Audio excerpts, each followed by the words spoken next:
고종과 개항. 고종이 즉위했을 때 당면에 뗀 두 과제. 첫 번째, 왕권을 바로 세우는 것은 경복궁의 중건과 육조고리의 정비로 설명이 됐는데, 그렇다면 조선에 대해서 문호 개방을 요구하는 서구의 세력에 대응하는 고종의 정책은 무엇이었을까요? 그것은 바로 개항입니다. 우리는 1876년에 부산항 개항을 조선의 일본에 의한 강제 개항이라고 배웠지만, 사실은 이미 세종 때부터 일본과 교역을 하고 있었고, 바로 부산항은 이미 일본의 외관이 설치되어 있었다는 점에서 보면은 부산항을 본격적인 의미의 개항이라고 할 수 있는가에 의문을 갖게 됩니다. 오히려 부산항의 개항보다는 1882년에 미국과 수교를 하고, 곧이어서 1883년 1월에 인천항을 개항함과 동시에 탄생한 외교타운 정동이 고종이 취했던 대외적인 정책의 첫 가시적 성과라고 보는 것이 맞다라고 생각합니다. 그래서 경복궁의 중건이 역사도시 서울의 중심을 재정비하는 사업이었다고 하면은, 외교타운 정동의 탄생은 조선이 앞으로 나아갈 바를 사실은 암시하는 굉장히 중요한 첫 신호탄이었다라고 볼 수가 있겠습니다. 지금도 정동에는 많은 나라들의 대사관이 남아 있습니다. 정동은 덕수궁과 함께 위치하고 있기 때문에 녹지가로 가득 둘러싸여 있고, 주변은 높은 빌딩으로 둘러싸여 있는 것도 정동과 덕수궁의 특징이기도 합니다. 지금 보여드리는 장면은 덕수궁이라는 궁궐이 위치하고 있음에도 불구하고 기존의 다른 궁궐과는 달리 산을 배경으로 하지 않고 도시 한복판에 위치하고 있음을 알 수가 있습니다. 이것이 바로 덕수궁과 외교타운 정동이 갖고 있는 굉장히 지리적으로 중요한 특징이죠. 정동은 무엇으로 기억되는가? 우리는 정동을 무엇으로 기억할까요? 덕수궁, 미국 대사관, 정동 제일교회, 이화여고 또는 배제학당? 아마 이 중에서 각자가 어떤 이름을 떠올리던 그 떠올리는 이름은 본인이 어느 시대에 태어나서 어느 시대의 젊은 시절을 보냈는가를 보여줍니다. 사실은 우리는 덕수궁, 미국 대사관, 정동 제일교회, 이화여고 이 정도를 이야기했지만, 그 안에 자세한 내용을 보면은 사실 훨씬 더 많은 우리의 근현대사의 현장들이 정동에 펼쳐지고 있다는 것을 알 수가 있습니다. 그 중에서 가장 주목할 만한 것은 미국 대사관, 지금은 미국 대사관저가 됐지만, 그 건물뿐만 아니라 영국 대사관, 러시아 공사관, 프랑스 공사관이 있었고, 독일 공사관 또는 캐나다 대사관이 현재까지 있다는 점입니다. 더 중요한 것 중 하나는, 그러면 이 외교타운이기 때문에 당연히 외국 공사관이 있었던 것, 그리고 그것의 상당 부분 지금도 있다는 것은 굉장히 중요하지만, 사실은 정동에는 개신교의 교회 건물 중에서 가장 오래된 정동 제일교가 남아있고, 구세군 본영의 중심시설이 있고, 러시아 정교회가 있었고, 성공의 대성당이 지금도 있습니다. 이게 다 정동에 있는 거죠. 그 얘기는 이 정동은 우리나라에 들어와 있는 메이저급의 외래 종교의 출발점이라는 겁니다. 그렇다면 정동은 외교타운이기만 할까요? 외교타운이지만 동시에 선교기지이기도 합니다. 바로 그 말씀을 드리고자 합니다. 자, 처음 강의 초반에 말씀드렸던 1876년에 부산항이 개항이 진정한 의미의 개항일까? 이 부분이 그러지 않은데 라고 생각할 수 있는 그림이 바로 이 그림입니다. 이거는 지금도 우리의 박물관들에서 많이 가지고 있는 초량 외관의 모습입니다. 세종 때 이미 조선은 외구의 노략질을 막기 위해서 대마도를 정벌하기도 했고, 대마도 정벌이 근본적인 해결책이 아니었기 때문에 외구질을 하는 외구들의 생활을 보장해 주는 것이 좋겠다라고 해서 교역을 허락해 주는 그런 의미의 삼포를 열었죠. 그 삼포 중에 한 곳이 부산포였기 때문에 1876년에 강화도 조일 수호 조규를 통해서 일본의 활동 범위가 다소 늘어난 부산포의 개항이 진정한 의미의 개항이었다고 보기는 어렵다는 거죠. 오히려 그 조일 수호 조기보다 1882년의 조미 수호 통상 조약이 진정한 의미의 개항, 서양 문물의 적극적인 수용으로 볼 수 있다고 할 수가 있습니다. 왜냐? 기본적으로 개항이라는 것은 산업혁명 이후에 유럽 세계가 구축한 자본주의 경제체제에 기초해서 자유무역을 조선이 받아들인다는 거거든요. 근데 1876년에 부산항 개항은 사실 그런 행위랑 전혀 이어지지 않았습니다.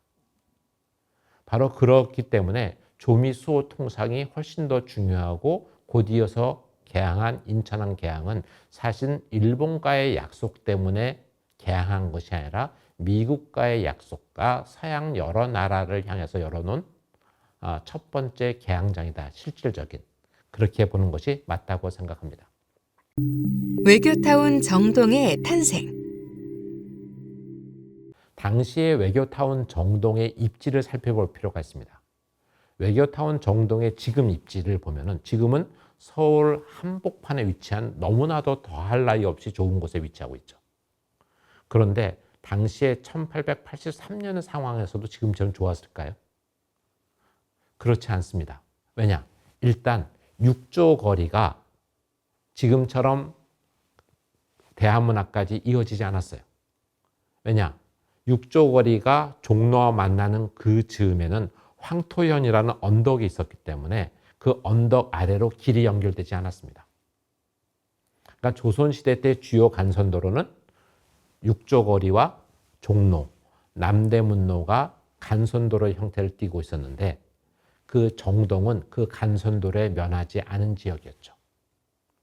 그리고 지도에서 보는 것처럼 하늘색으로 표시된 바로 그 길을 보면은 하늘색 길이 중로에 해당이 되는데 그 중로에도 직접 면하지 않았습니다. 그리고 더 흥미로운 것은 그 정동 주변에는 지금 서울시청 자리가 군기시터로 군영이었었고요. 그다음에 선원전투에는 수호청이라는 군영이 있었습니다. 간선도로에 면하지 않고 주변에는 군용이 위치한 곳에 미국 공사관 땅을 준 거죠. 조선이 왜 그런 땅을 미국에 줬을까요? 조선의 입장에서는 미국을 굉장히 우호적으로 봤기 때문에 미국한테 좋은 땅을 뒀지만 진짜 미국이 언제까지 우리랑 항상 좋은 관계를 가지게 될지는 알 수 없으니 적당하게 견제를 할 필요가 있다고 생각했을 겁니다. 우리가 외교라는 것은 굉장히 멋진 신사들의 행위라고 생각하는 경향이 있지만 냉정하게 그 이면을 펼쳐놓고 보면은 사실은 외교의 행위의 상당한 부분은 자국의 이익을 위한 거고 그것은 곧 스파이 행위를 수반할 수밖에 없습니다. 그렇기 때문에 충분히 잘해주지만 그들이 우리한테 나쁜 행위를 하는지 안 하는지를 감시도 할 필요가 있는 거죠. 그러한 국제사회의 논리를 이미 조선 정부가 알고 있었다는 것을 의미하는 거죠. 자, 그런데 미국의 입장에서는 그런 땅을 준 조선 정부를 어떻게 생각했을까요? 나쁘게 생각했을까요? 그렇지 않습니다. 왜냐하면 미국이 외교로 치면 우리보다 훨씬 더 도사죠. 근데 그런 미국이 외교 간의 행위가 상대 국가로부터 감시 대상이라는 것은 몰랐을 리가 없죠. 오히려 미국이 절대적인 국가의 힘으로 보면 조선보다 우위에 있지만 만약에 상황이 안 좋아져서 사이가 서로가 싸움이 일어났을 때 미 대사관과 미 대사관 직원들은 어떻게 자신들의 안전을 확보할 수 있을까요? 아무리 조선이 힘이 없다고 하더라도 마음먹으면 한순간에 대사관 정도를 쓸어버리는 건 일도 아닐 겁니다. 그런 것을 알기에 미국이 자리 잡은 정동을 중심으로 서양 여러 나라들이 자기들끼리 모여 있었던 거죠. 생활의 편리함과 안전을 동시에 확보하기 위해서. 그럼에도 불구하고 그 정동이라는 곳은 만약에 상황이 안 좋아지면 그들은 피난을 가야 될 텐데, 도망을 가야 될 텐데 정동이라는 위치는 주변에 서대문, 서소문, 남대문과 굉장히 가깝죠. 동시에 외교하기에는 아주 적당한 궁궐과의 거리도 매우 가까워요. 아마 평상시의 외교, 유사시의 피난을 해서 입장에서 보면 굉장히 좋은 위치죠. 그래서 사실은 외교타운 정동의 입지는 그 조선의 입장에서는 일종의 최대한 우호적인 제스처와 함께 견제, 미국이나 서양 여러 나라 입장에서 보면은 조선 정부의 호의를 기꺼이 받아들이면서도 자신의 안전을 확보할 수 있는 최적의 장소에 외교타운 정동이 생긴 거죠. 그렇게 생긴 외교타운이 나중에 1897년에 대한제국이 출범할 때 대한제국을 호위한 듯한 그런 공간 구조를 갖게 하는데 굉장히 중요한 역할을 한다는 것도 굉장히 흥미로운 부분이기도 합니다. 정동 안에 있는 건물들을 보면은 당시에 외교타운의 건물들 보면 초기에 하나같이 서양 여러 나라들은 한옥을 구입했다가 그 다음에 자국의 공사관 건물을 짓습니다. 이 정동이라는 지역은 굉장히 좋은 지역이었기 때문에 좋은 한옥들이 많았고 그런 양반집의 집들을 사서 다시 지은 거죠. 러시아가 그랬고 영국이 그랬습니다. 그리고 프랑스도 그랬어요. 흥미로운 것은 미국은 자국의 영사관을 새로 짓지 않았다는 겁니다. 왜 그랬을까요? 자, 또 하나. 일본은 정동의 자리를 잡지 않기는 했지만 일본은 영사관과 공사관을 짓긴 하는데 일본은 자국의 건축 양식으로 공사관과 영사관을 짓지 않은 유일한 나라입니다. 자, 여기서 우리가 무엇을 생각해야 되냐면 기본적으로 공사관이나 영사관, 그러니까 공관이죠. 외교 공간 건축은 기본적으로 정치적 건축이라는 겁니다. 자기 나라가 어느 정도 힘이 있고 경제적으로, 군사적으로 어느 정도 힘이 있고 그 다음에 상대 국가를 얼마나 중요하게 생각하는지가 바로 건축물에 나타납니다.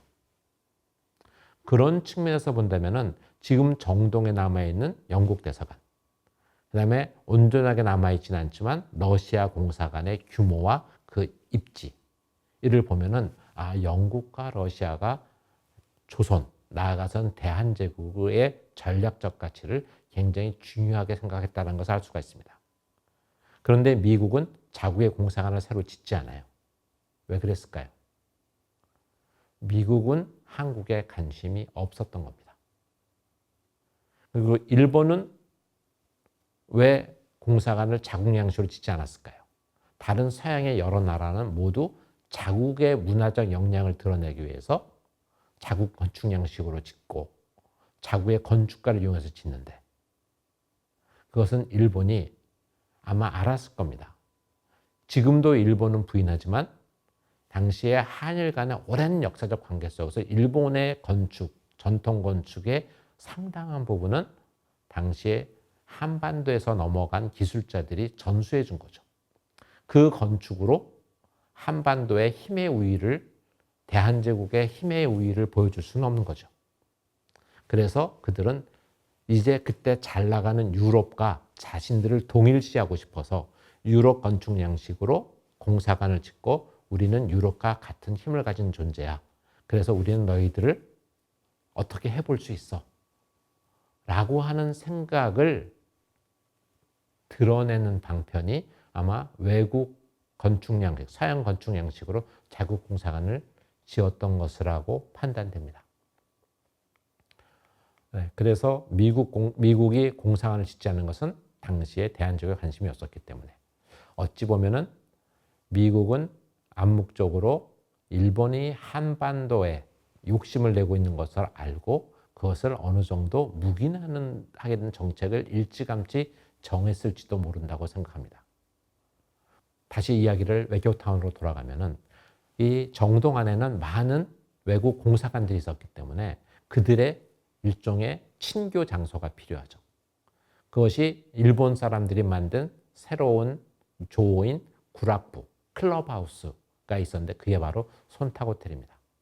손탁호텔은 사실 1902년에 고종이 즉위 40주년 행사 때 고정주기 행사를 국제적인 행사로 치를 때 외국 손님들을 맞이하기 위한 호텔로 지어졌던 것인데, 그 호텔이 그 고정 친경 기념식을 콜레라로 인해서 진행하지 못한 결과 그 손탁 호텔이 그 역할을 못하고 나중에 손탁 여사한테 경영을 맡기게 되면서 이제 국립 호텔에서 일반 민영 호텔로 바뀌게 됩니다. 그 손탁 호텔이 정동의 일종의 사교 클럽하우스 같은 역할을 하게 되었습니다. 정동은 외교타운이기만 할까? 정동은 외교타운이기는 하지만 사실은 정동에 지어진 많은 선교 관련 시설 덕분에 선교 기지이기도 하다라는 사실이 중요하다는 점입니다. 몇 가지 종교 시설을 보여드리도록 하겠습니다. 이 선교 기지라고 하는 것은, 선교 기지가 되는 것은 사실은 교회만 있다고 되는 것은 아니에요. 왜냐하면 선교에 굉장히 중요한 두 가지 무기가 있는데, 하나가 교육과 의료죠. 그런 측면에서 본다면은 배제학당과 이하학당은 이 교육설을 중심으로 교육을 매개로 선교화를 하는 굉장히 중요한 거점이었다고 할 수가 있습니다. 그럼 또 다른 것, 병원은 어떻게 될까요? 병원은 정동에 여성들을 위한 전문 의료기관이었던 보구여관이 위치했었습니다. 그 보구여관이 지금의 이화여자대학교 병원의 전신이 되죠. 그래서 정동에는 외교시설뿐만 아니라 사실 배제학당, 그 다음에 그 배제학당 전신의 흔적이 지금 배제학당 박물관으로 남아있죠. 그 다음에 이화학당은 지금 아직도 이화여고가 그 자리를 굳건하게 지키고 있고요. 다만 이화학당 안에 있었던 여성을 위한 의료시설이었던 보구여관이 지금 일찌감치 동대문 쪽으로 나가서 동대문 이화여자대학 병원이 됐다가 목동병원을 거쳐서 지금은 마곡의 새로운 이화여자대학 병원 개설로 이어졌죠. 그런데 이제 재미있는 것은 이화여자대학교의 병원이 도심에서 멀어져 가니까 가장 먼 곳에 위치한 마곡에 아마 그들의 역사가 새삼스럽게 중요하다고 생각됐던 것 같아요. 흥미롭게도 거기에 일찌감치 사라진 보구여관을 다시 복원했습니다. 그들의 소중한 역사를 중심에서 물리적으로 멀어지는 순간에 챙기기 시작했다는 거죠.